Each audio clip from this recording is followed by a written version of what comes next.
बिस्मिल्लाहिर्रहमानिर्रहीम। अस्सलाम वालेकुम स्टूडेंट्स, उम्मीद है आप खैरियत से होंगे। आज की वीडियो में हम class 9th maths Punjab text book board chapter number 13 की रिव्यू एक्सरसाइज को स्टार्ट करने जा रहे हैं। जैसा कि स्टूडेंट्स आप जानते हैं कि इसका जो क्वेश्चन नंबर 1 है वो MCQs बेस्ड है। इसको हम सेपरेट से करने की कोशिश करेंगे। क्वेश्चन नंबर 2 की तरफ आते हैं। क्वेश्चन नंबर 2 में है डिफाइन द फॉलोइंग। आपने इन दो डेफिनेशंस को डिफाइन करना है। क्या है? एक रिलेटिव फ्रीक्वेंसी और एक एक्सपेक्टेड फ्रीक्वेंसी। अच्छा जी, पेज नंबर आ जाएं। यहाँ पे अपनी बुक के पेज नंबर 252 पे आपको रिलेटिव फ्रीक्वेंसी की डेफिनेशन मिल जाएगी। कहाँ से आपने करनी है? यहाँ से मैंने आपको ये समझाई हुई है पहले भी कि relative frequency tells us how often a specific event occurs relative to the total number of frequency. कैसे एक जो स्पेसिफिक इवेंट होता है, एक ख़ास इवेंट होता है, वो अकर होता है किससे? टोटल फ्रीक्वेंसी से। जो टोटल फ्रीक्वेंसी होती है उससे वो किस तरह एक ही इवेंट, स्पेसिफिक इवेंट रिलेट होता है। ठीक है, तो इसकी जो डेफिनेशन है वो आप यहाँ से लेकर यहाँ तक ट्रायल्स तक कर लें और इसके बाद आप इसके फॉर्मूले को लिख लें कि relative frequency is equal to x divided by n, या फिर फ्रीक्वेंसी ऑफ स्पेसिफिक इवेंट को अगर हम डिवाइड करें टोटल फ्रीक्वेंसी के पास तो हमारे पास रिलेटिव फ्रीक्वेंसी आ जाती है। इसके अलावा नेक्स्ट पेज पे आ जाएं जिसमें आपको मिलेगी एक्सपेक्टेड फ्रीक्वेंसी। पेज नंबर है 255, आप देख सकते हैं, जिसमें यहाँ पे ऊपर 13.6 वाली जो आपके पास फिगर है उसके अंदर आपको मिल जाएगी एक्सपेक्टेड फ्रीक्वेंसी। ठीक है, अब इसको पढ़ लेते हैं। Expected frequency is a measure that estimate how often an event should be occur depended on probability. कैसे हम एक जो मेजरमेंट है उसका कैसे एस्टिमेट निकाल सकते हैं और कैसे एक इवेंट को हम डिपेंडेंटली प्रोबेबिलिटी के ऊपर हम अकर कर सकते हैं। ठीक है, अब यहाँ पे हमारे पास जो एक्सपेक्टेड फ्रीक्वेंसी है उसकी डेफिनेशन आपने कर लेनी है प्रोबेबिलिटी तक, और इसके साथ जो इसकी एग्जांपल है जो कि पहले वैसे हम निकाल चुके हैं। एक्सपेक्टेड फ्रीक्वेंसी 13.2 के अंदर हमने कैसे उसको लिखा था, टोटल नंबर ऑफ ट्रायल्स, हम टोटल नंबर जो होते थे ट्रायल्स को उसको मल्टीप्लाई करते थे किसके साथ? प्रोबेबिलिटी के साथ। ऐसे ही करते थे, हमें पहले प्रोबेबिलिटी निकालनी पड़ती थी और जब उसका आंसर आ जाता था तो हम उसको टोटल नंबर के साथ मल्टीप्लाई कर लेते थे। तो ये हमारे पास जो है वो एक्सपेक्टेड फ्रीक्वेंसी की हमारे पास फार्मूला है और साथ ही डेफिनेशन भी है। आपने सिर्फ अपनी बुक पे मार्किंग कर लेनी है तो आपका जो क्वेश्चन नंबर 2 है वो भी कंप्लीट हो जाएगा। नेक्स्ट आते हैं क्वेश्चन नंबर 3 की तरफ। यहाँ पे आपको क्या दिया गया है?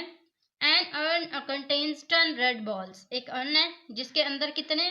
10 रेड बॉल्स हैं, 5 ग्रीन बॉल्स हैं और 8 ब्लू बॉल्स हैं। ठीक है, find the probability of selecting at random. अब आपने उसको सारा जो है वो अर्न के अंदर इतनी बॉल्स पड़ी हैं, आप उसके अंदर हाथ डालते हैं और एक रैंडमली एक बॉल उठाते हैं। अब वो जो बॉल होगी वो कौन सी होगी? वो रेड होगी, वो ग्रीन होगी, वो ब्लू होगी? कौन सी बॉल होगी? आपको नहीं पता कौन सी बॉल होगी। पहला जो इसका पार्ट है उसमें हमें दिया गया आ ग्रीन बॉल। वो कह रहे हैं कि एक ग्रीन बॉल निकलने की कितनी प्रोबेबिलिटी है, आपने ये फाइंड करनी है। यहाँ पे देखें, मैंने इन सबको सॉल्व किया है। सबसे पहले तो जैसे कि आप देखेंगे सब बॉल्स कितनी हैं, 10, 5 और 8, ये टोटल कितनी है? 23 बॉल्स हैं, जिसमें से आपने प्रोबेबिलिटी निकालनी है ग्रीन बॉल की। कितनी प्रोबेबिलिटी हो सकती है ग्रीन बॉल की निकलने की? अच्छा, ग्रीन बॉल्स हैं कितनी? 5 हैं। 5 है ना ग्रीन बॉल्स। तो इसका मतलब ये हुआ कि जो आपका इवेंट है वो क्या है? Green ball. और वो कितनी है? नंबर कितने हैं उसके? 5 हैं। और जो टोटल है वो आपके पास 23 है। प्रोबेबिलिटी का फॉर्मूला आपको आता है, प्रोबेबिलिटी इज इक्वल टू, यहाँ पे आपने लिखना होता है फेवरेबल आउटकम्स, यानी कि जो आपको इवेंट दिया जाता है उसके नंबर्स, उसको डिवाइड करना होता है टोटल आउटकम्स से। तो वो हमारे पास टोटल जो है वो कितने हैं? 23। इसका मतलब है 5 डिवाइडेड बाई 23 प्रोबेबिलिटी है कि ग्रीन बॉल आ जाए। अब देखिए नेक्स्ट जो इसका सेकंड पार्ट है उस पर क्या लिखा हुआ है? आ रेड बॉल।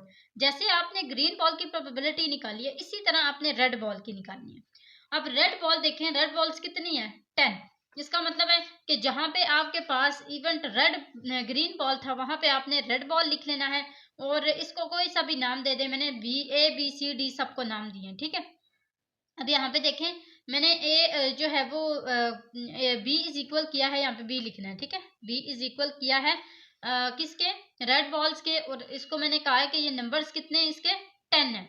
यहाँ पे 10 आ गया। अब प्रोबेबिलिटी जो है बी वाले की वो कितनी होगी? टोटल जो हमारे पास है वो है 23, जिसको मैंने यहाँ पे लिखना है, और जो हमारे पास फेवरेबल आउटकम्स हैं वो कितने हैं 10। यहाँ पे क्या आ गया 10 डिवाइडेड बाई 23। इसका मतलब है कि 10 डिवाइडेड बाई 23 प्रोबेबिलिटी है कि हमारे पास रेड बॉल आ जाए। इसके अलावा ब्लू बॉल। अच्छा ब्लू बॉल जो है उसका देखें मैंने इसको सी से रिप्रेजेंट किया है। इवेंट ब्लू बॉल है। ब्लू बॉल्स हैं कितनी 8 है। यहाँ पे आप देख सकते हैं कितनी बॉल्स हैं ब्लू 8 है। अब मैंने यहाँ पे कितने लिख लिए हैं 8 बॉल्स लिख ली हैं। 8 को मैंने किसके साथ डिवाइड करना है टोटल के साथ, तो टोटल कितने हैं 23। 8 डिवाइडेड बाई 23 प्रोबेबिलिटी है कि आपके पास ब्लू बॉल आ जाए। अब जो थर्ड पार्ट है वो तो कंप्लीट हो चुका है। फोर्थ पार्ट में लिखा है नॉट अ रेड बॉल, कि रेड बॉल ना आने की कितनी प्रोबेबिलिटी है। अब रेड बॉल का जो आपके पास प्रोबेबिलिटी थी वो आपको पता है। अब ना आने की प्रोबेबिलिटी में आपने क्या करना है 1 से उसको माइनस कर देना है, तो आपके पास ना आने की प्रोबेबिलिटी आ जाएगी। आपने देखना है कि जो प्रोबेबिलिटी ऑफ हमारे पास कौन सी बॉल है रेड बॉल है। प्रोबेबिलिटी ऑफ बी मैंने इसको रिप्रेजेंट किया था रेड बॉल को, तो मैंने यहाँ पे भी इसको बी ही बोला है। अब यहाँ पे देखें जो प्रोबेबिलिटी ऑफ बी थी वो किसके इक्वल आई थी 10 डिवाइड बाई 23 की। मैंने यहाँ पे लिख लिया है 10 डिवाइड बाई 3। अब यहाँ पे देखें कि मैंने लिखा है नॉट रेड बॉल, तो नॉट की जगह यहाँ पे आपने यहाँ पे नहीं बल्कि यहाँ पे नॉट लिख देना। ठीक है नॉट यानी कि ना आने की प्रोबेबिलिटी। हमने क्या करना होता है हमें पता है फॉर्मूला 1 माइनस जो भी आपके पास इवेंट है वो आप यहाँ पे लिख दें और उसको 1 के साथ माइनस कर दें। जब आपके पास पता है कि 10 डिवाइड बाई 23 इसकी प्रोबेबिलिटी थी उसको 1 से माइनस करेंगे एलसीएम लेंगे तो आपके पास क्या आंसर आ जाएगा 13 डिवाइड बाई 23। इसका मतलब है 13 डिवाइडेड बाई 23 प्रोबेबिलिटी है कि आपके पास रेड बॉल ना आए। इसके अलावा यही जैसे आपने रेड बॉल का किया इसी तरह नॉट अ ग्रीन बॉल की निकाल लेंगे।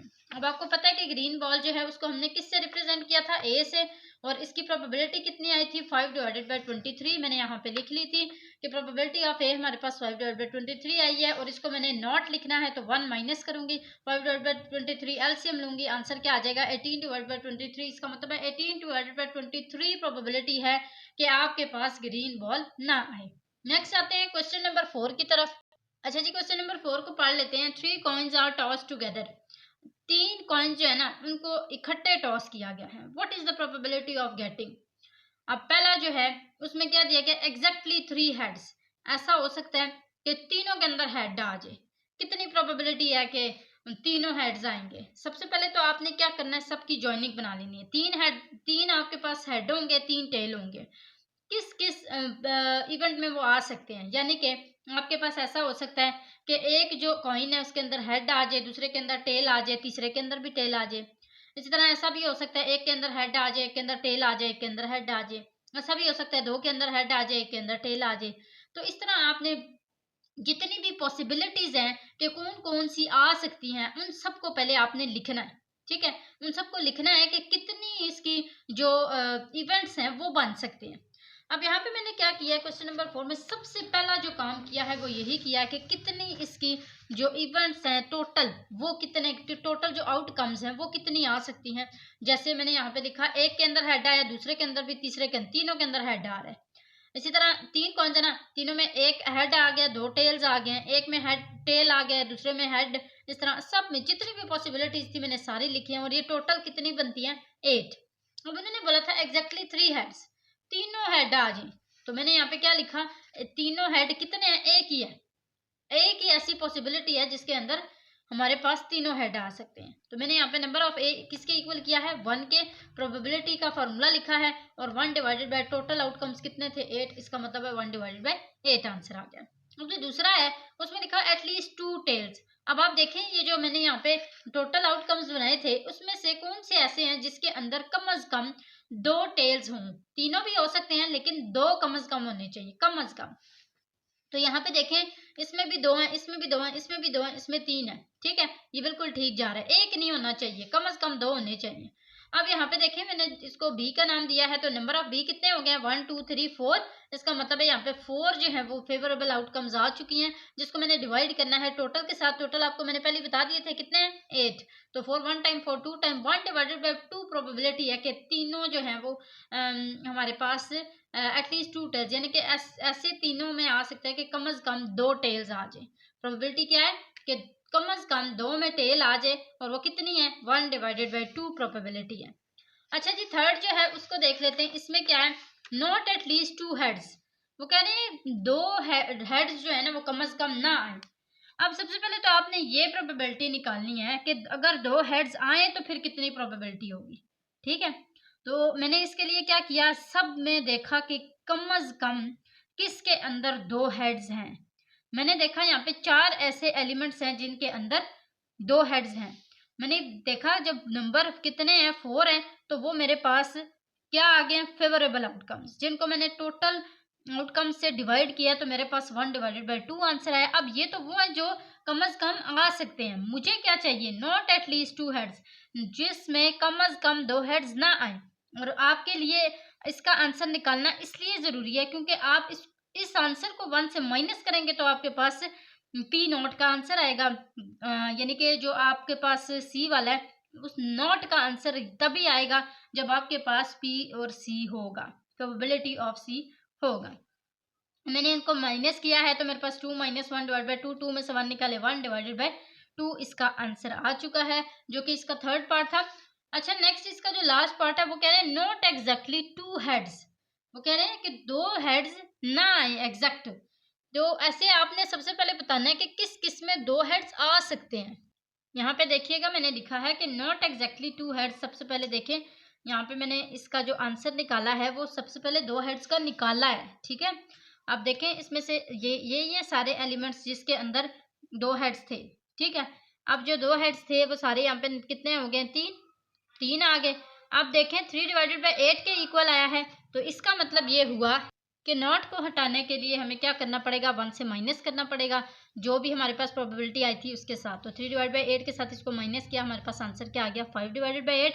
याद रहे यहाँ पे आपने कंफ्यूज नहीं होना। अगर आपके पास एग्जैक्टली आ गया तो इसका मतलब यह है कि आपने 2 ही रखने हैं, और अगर एटलीस्ट आ जाए, कम से कम आ जाए, तो उसमें आपके पास तीनों शुमार हो सकते हैं। ठीक है, अगर आपके पास एग्जैक्टली है तो मतलब वही बात आपने लिखनी है जो वो कर रहे हैं। अगर 2 हेड्स हैं तो 2 ही हेड्स होने चाहिए, आप 3 नहीं लिख सकते। एटलीस्ट का मतलब ये होता है कि कम से कम 2, इससे ज्यादा हो सकते हैं। ठीक है, तो ये पॉइंट आपने ध्यान में रखना है, इसमें अक्सर बच्चे कंफ्यूज हो जाते हैं।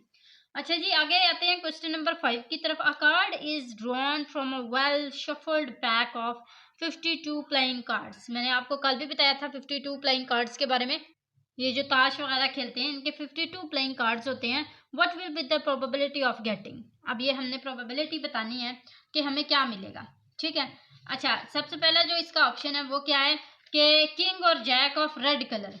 वैसे जो हमारे पास जैक और किंग होते हैं वो कितने होते हैं, 4-4 होते हैं। किंग, क्वीन, जैक सब 4-4 होती हैं। लेकिन उन्होंने बोला है कि रेड कलर के 2 रेड कलर के होते हैं और 2 शायद ग्रीन कलर के होते हैं। तो वो जो 2 रेड कलर के हैं हमने वो लिखने हैं। यानी कि हमें पता है कि किंग उन्होंने रेड कलर के पूछे हैं, तो रेड कलर वाले कितने हैं, 2 हैं। जैक वाले भी कितने हैं, 2 हैं। 2 अदर कलर के होते हैं, तो हमने 2 जो है वो लिख लिए हैं। 2 + 2 कितने हो गए हैं, 4। ये टोटल कितने कार्ड्स आ गए हैं, 4।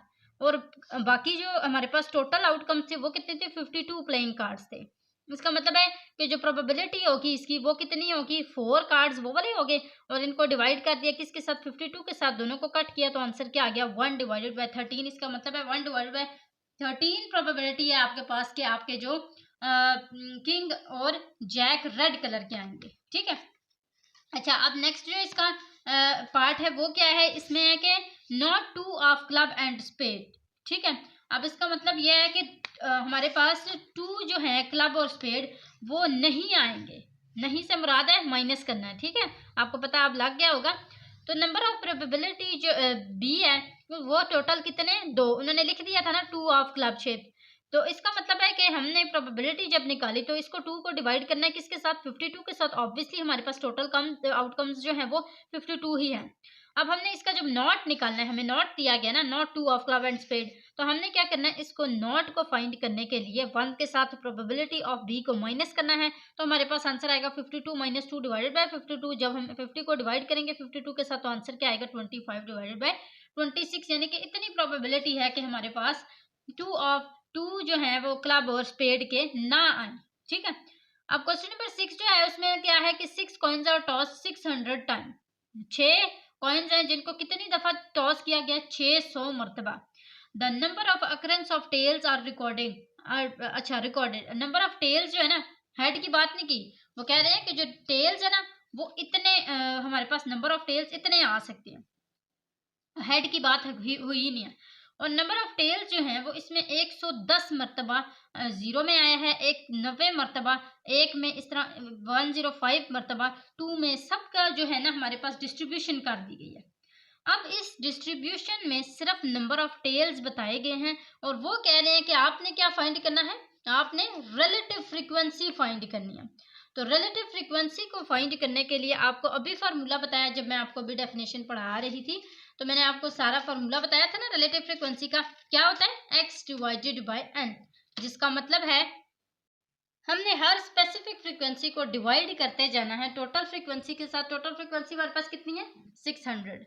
यहाँ पे देखें आप, मैंने इन सबको डिवाइड किया है, नंबर ऑफ टेल्स सबसे पहले लिखे हैं, उसके बाद फ्रीक्वेंसी लिखी है और टोटल फ्रीक्वेंसी जो है वो कितनी है मेरे पास 600। अब स्पेसिफिक हर फ्रीक्वेंसी को आपने क्या कर लेना है, 600 से डिवाइड कर लेना है, तो आपके पास रिलेटिव फ्रीक्वेंसी आ जाएगी। आपने 110 को डिवाइड करना है 600 के साथ, तो आपका पास आंसर आ जाएगा 11 डिवाइड बाई 60। सबके आंसर्स आपने खुद देखने हैं, आपके भी यही आ रहे हैं। 90 को डिवाइड करें 600 के साथ, 105 को डिवाइड करें 600 के साथ, 80 को डिवाइड करें, 76 को डिवाइड करें, 123 को डिवाइड करें, 16 को डिवाइड करें। यहाँ पे मेरे पास आंसर्स आए हैं 11 divide by 60, 3 divided by 20, 7 divide by 40, 2 divide by 15, 19 divide by 150, 41 divided by 200 and 2 divided by 75। तो ये आपके पास क्वेश्चन नंबर 6 भी कंप्लीट हो चुका है। क्वेश्चन नंबर 7 की तरफ आते हैं। अच्छा जी, यहाँ पे है कि from a lot containing 25 items, ठीक है, 8 आइटम्स आर डिफेक्टिव। अच्छा, एक बहुत ज़्यादा चीज़ें हैं, बहुत ज़्यादा चीज़ें आइटम्स हैं जिसमें 25 आइटम्स जो हैं वो टोटल हैं और 8 आइटम्स जो है ना 25 में से वो ख़राब है। क्या है, डिफेक्टिव है, ख़राब है। अब क्या है, फाइंड द रिलेटिव फ्रीक्वेंसी। आपने क्या फाइंड करना है, रिलेटिव फ्रीक्वेंसी को फाइंड करना है और इसके साथ नॉन डिफेक्टिव आइटम्स की, किसकी, नॉन डिफेक्टिव आइटम्स की, यानी कि जो डिफेक्टिव नहीं है। ठीक है, डिफेक्टिव तो हमें बता दिए ना कितनी है, 8 है। जो नॉन डिफेक्टिव है, जो नहीं है डिफेक्टिव, उनकी आपने क्या फाइंड कर लेनी है, रिलेटिव फ्रीक्वेंसी फाइंड कर लेनी है। Also find the expected frequency. और अभी जो हमने फार्मूला पढ़ा एक्सपेक्टेड फ्रीक्वेंसी के का, जब हम डेफिनेशंस कर रहे थे, हमने रिलेटिव और वो एक्सपेक्टेड दोनों को पढ़ा था ना। इन दोनों फार्मूलाज को यूज करके आपने पहले रिलेटिव फ्रीक्वेंसी फाइंड कर लेनी है और फिर एक्सपेक्टेड। याद रहे दोनों नॉन डिफेक्टिव आइटम्स की। इसका मतलब है सबसे पहले आपको पता होना चाहिए कि नॉन डिफेक्टिव आइटम्स कितने हैं। अगर आपको पता है कि डिफेक्टिव आइटम्स 8 हैं, तो इसके अलावा जितने भी आइटम्स होंगे वो नॉन डिफेक्टिव होंगे ऑब्वियसली। मैंने यहाँ पे इजी सा मेथड किया है कि 25 को माइनस कर दिया 8 के साथ, तो जितने भी हमारे पास बचे हैं वो क्या है, वो नॉन डिफेक्टिव हैं। तो यहाँ पे देखें कितने टोटल हैं, 17 आइटम्स ऐसे हैं जो नॉन डिफेक्टिव हैं। और इन आइटम्स की मैंने रिलेटिव फ्रीक्वेंसी निकालनी है। टोटल फ्रीक्वेंसी मेरे पास कितनी है, 25। मैंने स्पेसिफिक फ्रीक्वेंसी को डिवाइड किया किसके साथ, टोटल के साथ, तो 17 डिवाइड बाई 25 आ गया। अब एक्सपेक्टेड फ्रीक्वेंसी में क्या करते हैं, उसी फ्रीक्वेंसी को, रिलेटिव फ्रीक्वेंसी को लिख के इसको मल्टीप्लाई कर लेते हैं किसके साथ, टोटल जो प्रोबेबिलिटी है उसके साथ, वो क्या है 25। हमने इसको मल्टीप्लाई किया तो हमारे पास 17 आंसर आ चुका है। और इसी के साथ आपका क्वेश्चन नंबर 7 भी कंप्लीट होता है। और इसी के साथ हमारी जो बुक है टोटल वो कंप्लीट हो चुकी है। चैप्टर नंबर 13 भी कंप्लीट हो चुका है। इसके अलावा हमने जितने भी यहाँ पे कॉन्सेप्ट्स क्लियर किए हैं, मुझे उम्मीद है आपको पूरी बुक के सारे कॉन्सेप्ट समझ आ गए होंगे। ये वाला जो चैप्टर है हमारे पास ये बहुत ईजी है, ये आपने स्किप नहीं करना, बहुत ईजी सा चैप्टर है। अगर आपको कुछ फार्मूलाज आ जाते हैं आप पूरी पूरी एक्सरसाइज कर सकते हैं उसके ऊपर। यहाँ पे मुझे जो है वो बहुत सी चीज़ें ऐसे भी हैं जो मुश्किल हैं, लेकिन अगर आप उनकी प्रैक्टिस करें तो वो आपको आ जाएंगी। आप उनकी प्रैक्टिस करें। मैथ्स की सबसे बड़ी जो खूबी है वो यही है कि आप इसकी प्रैक्टिस करेंगे तो आपको कुछ भी मुश्किल नहीं लगेगा। और मुझे उम्मीद है आप मेरी इन बातों के ऊपर अमल भी करेंगे जैसा मैंने कहा वैसे ही। अच्छा जी, आज के लिए बस इतना ही था। जाते जाते आपने मेरे चैनल को ज़रूर सब्सक्राइब करते हुए जाना है और साथ ही साथ अपने फ्रेंड्स के साथ मेरे चैनल को शेयर करना है, ताकि वो भी हर अपनी बुक के हवाले से कोई भी डिफ़िकल्टीज़ हैं, कोई भी कॉन्सेप्ट क्लियर नहीं है, उसको देख सकें, उसको समझ सकें। इसमें आपको भी ये होगा कि फ़ायदा होगा और उनको भी फ़ायदा होगा। तो आज के लिए इतना ही। अगली वीडियो तक के लिए अल्लाह हाफ़िज़।